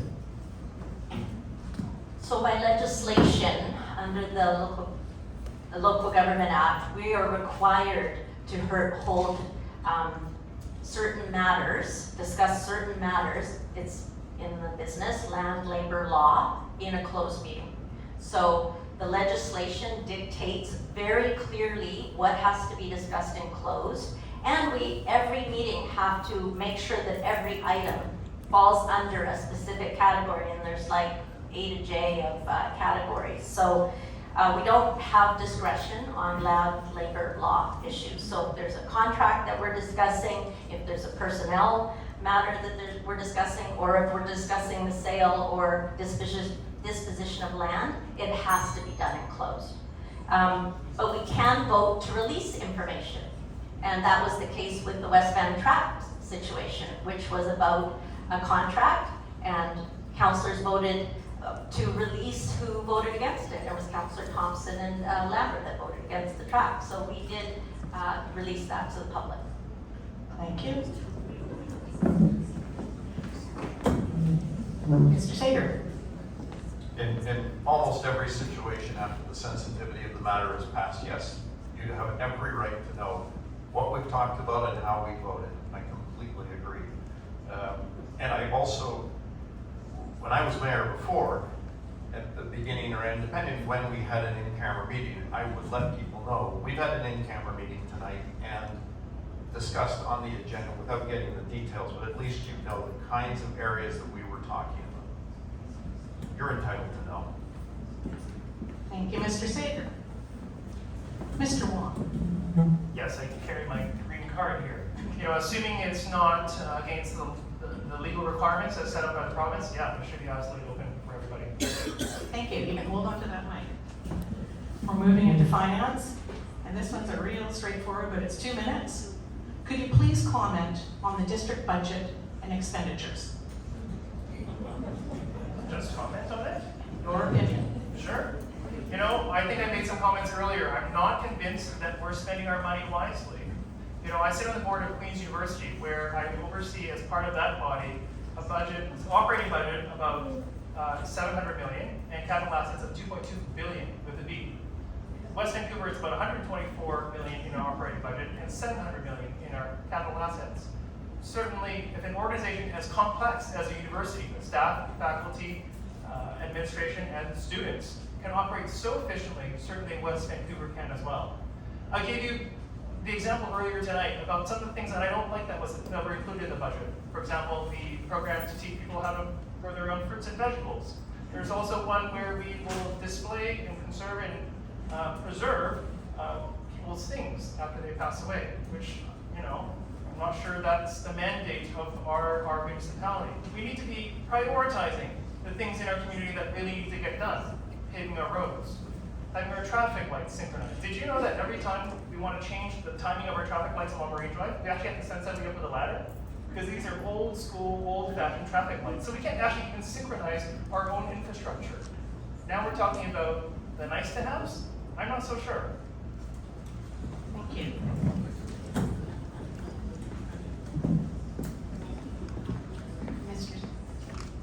We're going to Mr. Sager. Okay. Sorry. But you just repeat, I want to make sure I get it. Yeah. Could you please comment on the district budget and expenditures? Okay, we have to understand that we have limited resources and we've got people in this community who are struggling to pay their taxes. It's shocking actually to see how many properties were up for a tax sale this year. This is a serious issue and we've got to pay close attention. I'm going to give you one example, just one example of my two friends on Monday night, how they spent your money, and I've got to tell you, sorry if I look a little angry, but I am.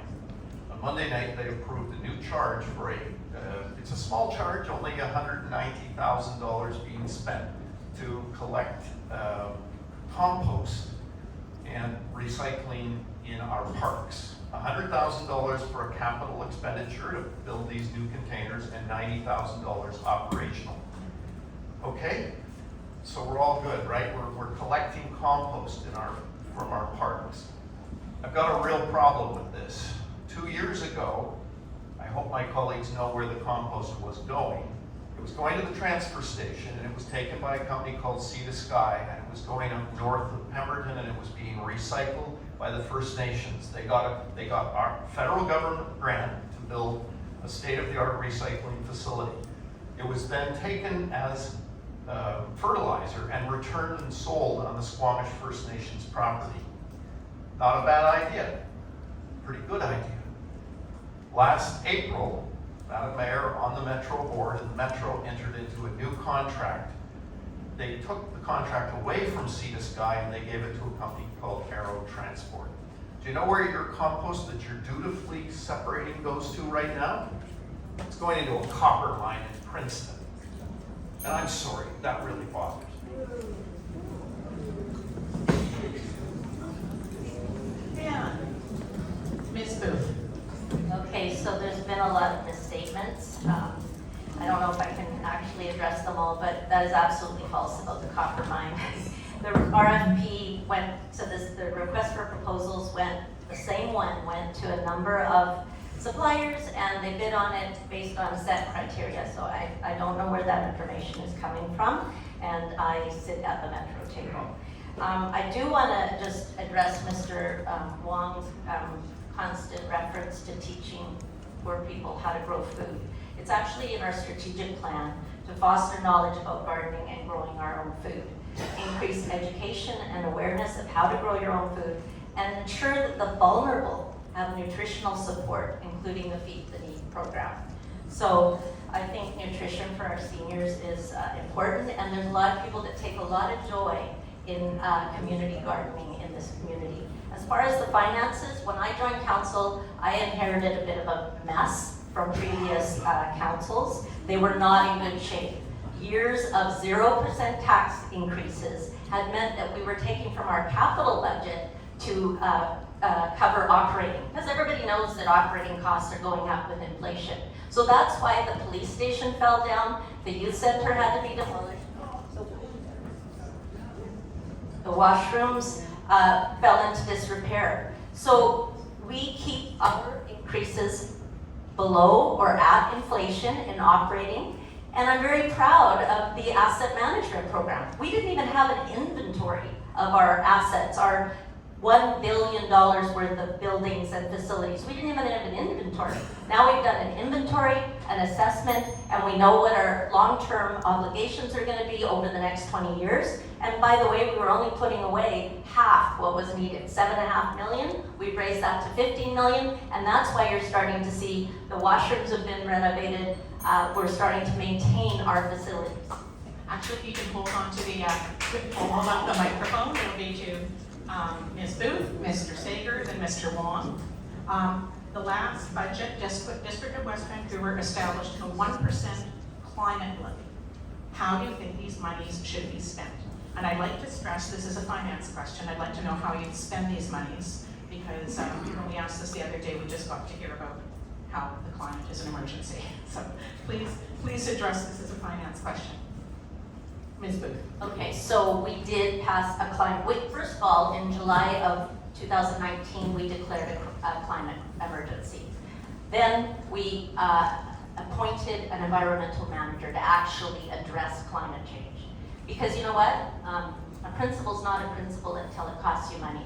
Talk is cheap. And so what we did was for the first time, this year implemented an environmental levy of 1.5%, which brings in $1.2 million. Well, I've got a list here of all the environmental things we have to do. Everyone knows that we're between an ocean and a mountain. Wildfire risk on our forests, sea level rise on our shore. We've got to shore up our infrastructure. We have to develop an urban forest management plan. There's a whole bunch of initiatives that come with our climate strategy, and you cannot do them without money. But that's why we keep our operating down to inflation. Thank you, Ms. Booth. Mr. Sager. How would you spend a 1% climate levy? I think it was a bit unfortunate that the question wasn't asked before you started raising the taxes. Let's decide what we're going to do if it's necessary, and then decide whether it's a tax, rather than saying we're just going to add 1.5% to everybody's property taxes when you don't actually have a plan of where it's to go. Sorry. And I really don't like doing things that are virtue signaling, which is why I'm still mad about the last question, and I'm sorry. I know firsthand exactly where our compost is going now. Sorry. There are some things that perhaps we should, as a community, look at. I've been going around and trying to find, oh, that's too quick. Okay, let's start with one. Removing invasive species near our creeks that impact the salmon that use our estuary. I'd go on. Thank you. We invite you to expand on your website if you don't have a chance to cover what you would like to hear. Mr. Wong. That's a great question. I think we need to spend it on whatever helps take the biggest bite out of our greenhouse gas emissions and our carbon footprint. I'm frankly agnostic as to what that is. The climate change issue has been described as a house that's on fire, and we need to put water on it to put it out. So we need to spend that money on that, make sure that we have absolute the maximum return on our investment, and it will make the most positive impact on our natural environment. But that's also why having an environment committee filled with folks like you, who are experts, who are passionate about the issue, is absolutely crucial. Sure, we all know stuff about the environment and climate, right? Recycling is good and all that sort of stuff. But there are those among us who are actual experts on trees and forests and oceans and shorelines. I want these people on that committee advising council on what we ought to be doing. Thank you. Our next question will be for Mr. Sager, and you'll have 2 minutes. And then followed by Mr. Wong, and then Ms. Booth. And the question is, what do you propose to be a good use of the What do you propose to be a good use of the 6.2 acre Cleewick site? Starting with Mr. Sager. This is definitely one we're not going to answer tonight, and I don't pretend to have all of the answers. It is a beautiful piece of property that was donated to our municipality. We're fortunate to have it. It's a shame it's not being used. I would definitely do our community. You asked earlier, would I engage in the community? Yes, we need a lot of input there. Perhaps that's a spot to have some kind of a garden. Honestly, I don't know. I really need input and I need thoughts from you. You know, sometimes you run for office and I hate to admit it, you just don't know all of the answers, and you know, I don't have a red phone to Russia, so I really need your thoughts and input on that. Thank you. Followed by Mr. Wong.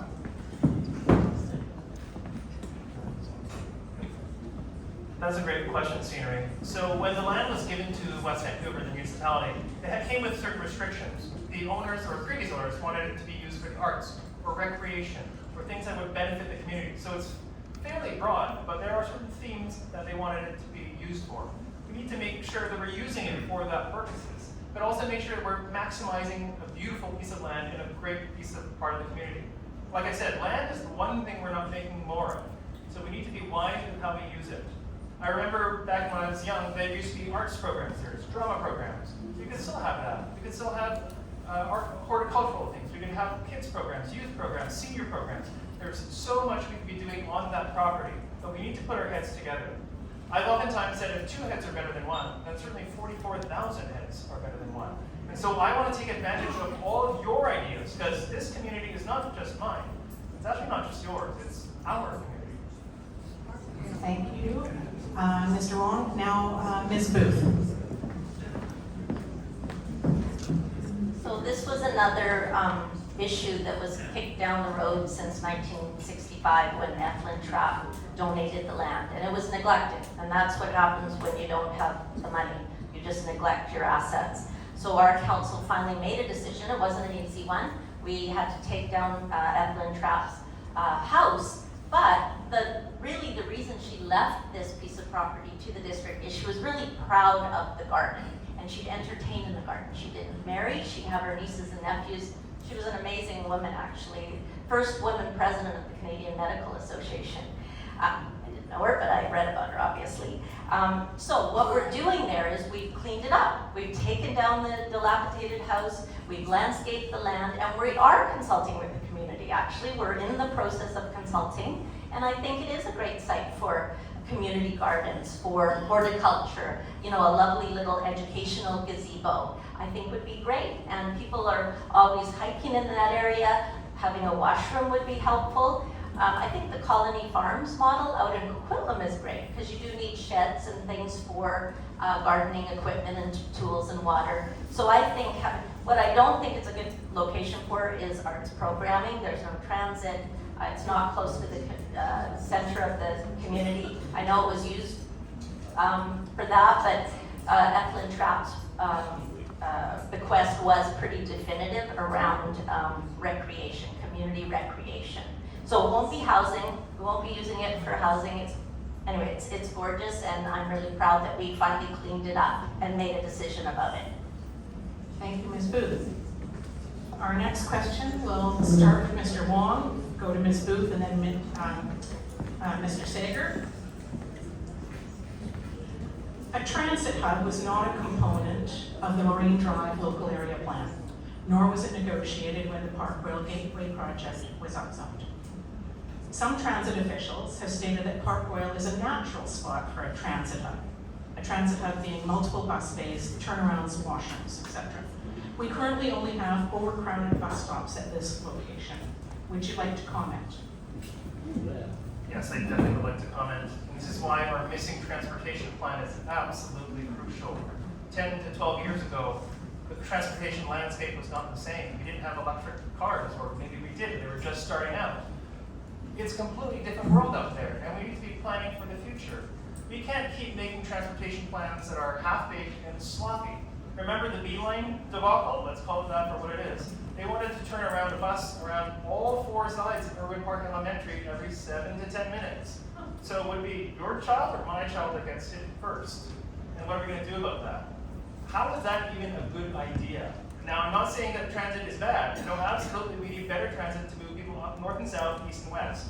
But we need to do it with wise planning, with smart planning, planning for the future, looking ahead and building the foundation so that we can preemptively anticipate the changes in our environment. Thank you, Mr. Wong. Now, Ms. Booth. So first of all, we actually do have a transportation plan. Yeah, our local strategic plan from the District of West Vancouver does need updating, but we actually have a North Shore-wide plan. And I mentioned it earlier, and I'm the chair of that group called North Shore Connects, and it has 13 priorities, including, and some of them we've already checked off, this increased C-bus service, the Lower Lynn interchange.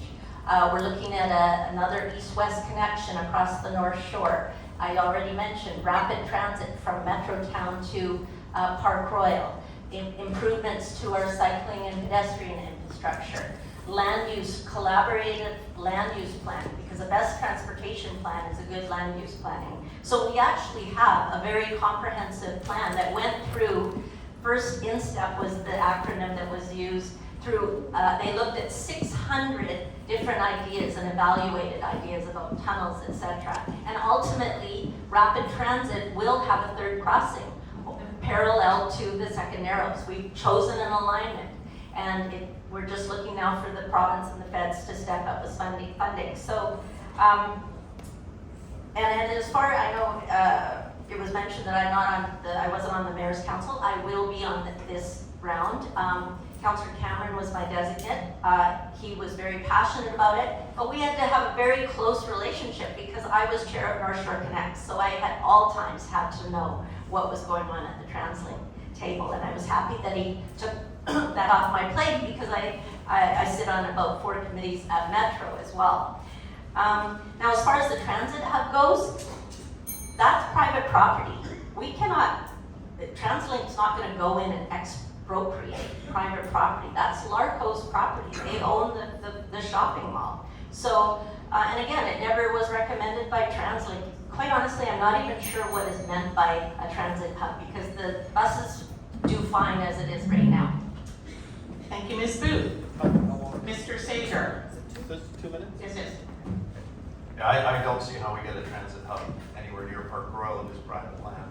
So let's take the 2 minutes and just talk about transportation in and through West Vancouver. We all know, we're all experiencing it on a daily basis, and over the last 4 years, has anything improved? No. It's getting really bad. Trying to get over to North Vancouver, anytime after 2 o'clock in the afternoon, it's a bit of a gong show. And it's not going to get better unless we have some really strong voices with the province and with Metro. We've got a problem. Squamish, Brunswick Beach, Britannia Beach, the Sunshine Coast, they're all growing. It's going to be a lot more traffic going through our community, and if we don't start addressing the concerns now, we're going to get nowhere. We can't wait another 4 years. Maybe get some crazy ideas, and if you've been on my website, you'll see I proposed. Why don't we try it? What they do in Japan, they run buses on the train tracks. Couldn't we get some people from Squamish going down that way? Or even if we just start smaller and we run a bus on the train tracks from 15th to the C-bus terminal. Gets off, they come off the track, they drive back, and they come the other way. We've got to start thinking out of the box because what we're doing right now does not work. We also have to look at the fact that the council put a noise control bylaw on, and so all of the trades lay down their tools at the exact same time every day. Any wonder that the traffic is really bad when the trades lay down their tools? We have to start looking at how can we stagger work hours. In my office, I have people that have to cross the Second Narrows Bridge. I've staggered their work hours so they don't go in those high transit traffic times. Thank you, Mr. Sager. And I want to thank all the candidates for keeping to the time limits and responding to all our questions. They've done a great job.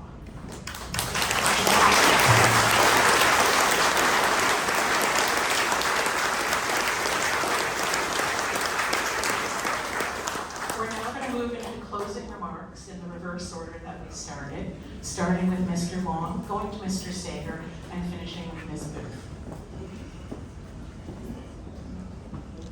Thank you. It's been a pleasure sharing this time with all of you. Somewhere along the way, we settled for the mediocre, the morally bankrupt, and thought that was proven experience, vision, or even integrity. Let us demand true excellence. Let us set our standards high and be invigorated by a challenge. I don't want to settle for the lowest common denominator. I want to raise it. Being amongst the best means that we accept the responsibility to lead by example, to invite scrutiny, to embrace expectations, and to address criticism. We have fallen short, but failures won't define us unless we fail to respond, unless we fail to be accountable, unless we fail to do better, and we cannot afford to fail. All across our community, people are choosing hope. Hope, that's what the symbol means. Embodied within that hope is the fundamental belief in the potential of every person to be a force for good. A belief that we are connected as one community. Yet even as I speak, there are those who are trying to divide us. The spin masters who embrace the politics of disinformation and lies, tempting us with a greasy promise to restore the rose-tinted memory of what once was. So let me be clear. If we choose the right course, there is no limit to what we can achieve. Together, we'll go further than any of us can go alone. So let us begin the next great chapter of our story with words that will ring from east to west, from Cedardale to Horseshoe Bay, from Ambleside to the very top of Cypress, for together we can have change for today and hope for tomorrow. If the words I've spoken today resonate with you, I encourage you to pick up one of my lapel pins as a sure sign of that hope. Let's do this together. Thank you.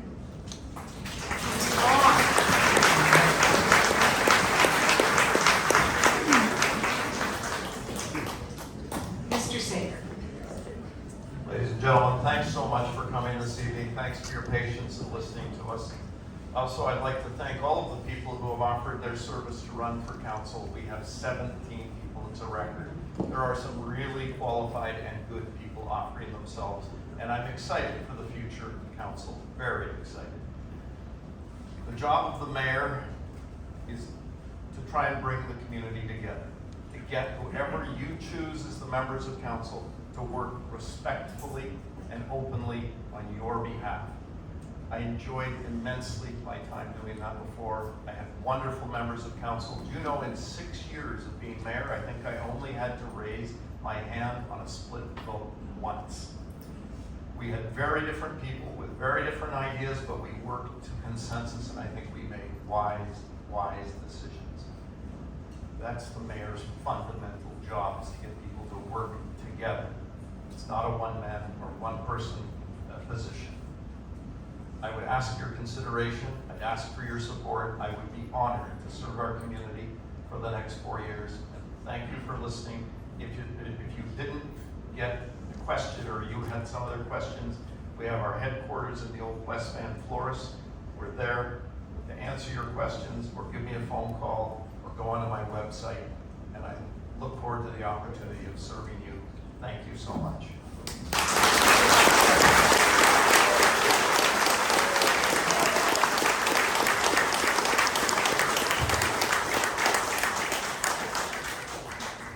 Thank you, Mr. Sager. Now, Ms. Booth. So we have so much to look forward to in the months ahead.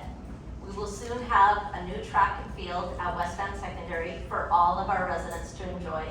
We have a plan for renewal and public use of Kleewick. We have 300 new rental units, including supportive units, and 37 childcare spaces at the new Park Royal Apartments. The restoration of the Ferry Building Gallery is complete, with new accessible washrooms, and it will be open shortly. We're just waiting for hydro approval. And as you will see tomorrow at the Memorial Library and at KMEEK, we are making serious efforts to forge a new path to reconciliation with First Nations. And finally, on the agenda early in the new year will be the proposal by the Baptist Housing Society to rebuild the aging Inglewood Care Centre. If the pandemic has taught us anything, it is that we need to find new ways to care for our elderly. So you have an important decision to make. What do you want West Vancouver to look like in the years ahead? And who amongst the four of us is best suited to help ensure a more sustainable future for this community? It often comes down to character, and I would hope that people who know me would say that after 17 consecutive years of service, I am the most current, experienced, and knowledgeable candidate, that I have a strong work ethic and an unwavering resolve to get things done and make this community a better place, and that I am committed to addressing the critical issues of our time, even when it puts my political future at risk. If re-elected, I will do everything possible to ensure that we have a bright and sustainable future together, and I'm asking for your vote. Thank you very much. Thank you, Ms. Booth.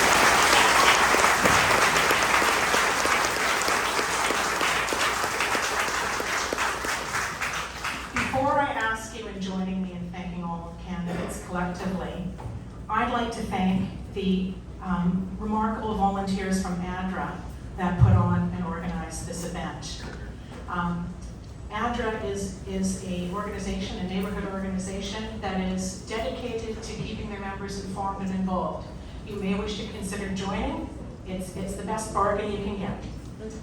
It was a great joy to see so many people out here tonight, but I hope, as you know, no journalist worth their salt would file a one-source story, so I encourage you to keep seeking information from the candidates, from your friends, from your neighbors, and from other events that are going to be held. Your vote is precious. Make sure you only exercise it when informed. Now, please join me in thanking our candidates and have a